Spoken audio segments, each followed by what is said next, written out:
नमस्कार, माझे नाव उद्देश विजयकुमार माने, मुक्काम डबेवाडी, तालुका जिल्हा सातारा। हे माझे मोठे बंधू युवराज नथुसो माने, माझे लहान बंधू समीर हिंदूराव माने। आम्ही गेले 125 वर्ष ह्या डबेवाडीमध्ये वास्तव करत आहे कुटुंब।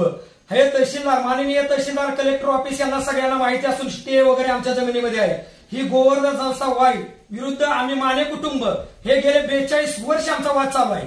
आणि गेले 42 वर्ष यांना वाद चालू असताना त्यांनी जागा परस्पर एक सागर जयसिंग देवरे त्याला एक राजकीय वलय असताना ह्या व्यक्तीला परस्पर जागा विकलेली आहे आणि ती जागा विकून उद्या आमचा कब्जा घेण्याची तयारीत आहे आणि याला पूर्ण प्रशासकीय व्यवस्था पूर्ण कारणीभूत आहे। आणि जर उद्या जर कब्जा घ्यायचा असेल आणि जर न्यायालयाच्या स्टेच्या बाजूचा विचार न करता यांना जर उद्या कब्जा घ्यायचा असेल तर आमच्या 20 जणांनी आम्ही 20 प्राशन करणार आहे। आणि जो कोणी एसपी ऑफिस वगैरे कोण पोलीस वगैरे कोण येणार असेल तर त्यांना मी खरोखर सांगण्याचा एक प्रयत्न करतो, जर उद्या तुम्हाला कब्जा घ्यायचा असेल तर आमच्या मुर्द्यावरून तुम्हाला पहिलं जावं लागेल, त्यावेळेस तुम्ही कब्जा घ्या।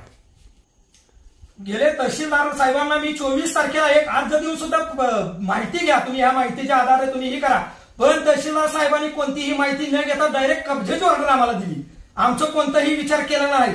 आज दिवसभर आम्हाला तिथं थांबवून ठेवलं, आमची दिशाभूल केली। कोणत्या राजकीय पक्षाला कोणत्या अधिकाऱ्याचा फोन आलेला काय माहिती नाही, आम्हाला आता त्यांनी अचानक धक्का दिलाय आणि आमची जागा हा लाटण्याचा प्रयत्न चाललेला आहे। हा कोण कोण अधिकारी काय आहे याची चौकशी तुम्ही स्वतःहून केली पाहिजे। आमच्या गरीब कुटुंबावर हे अन्याय करतात आता सध्या। आणि उद्या खरंच जर उद्या 11 वाजता आम्ही सगळीजण आम्ही आत्महत्या करणार आहे आणि याला प्रशासकीय अधिकारी एसपी जे कोणी अधिकारी आहेत ते कारणीभूत असणार द्या। आणि ह्या आता जी जागेचा जी चाललेला आहे वाद याच्यामध्ये कायमस्वरूपी निरंतर स्टे आहे इथल्या न्यायालयाचा।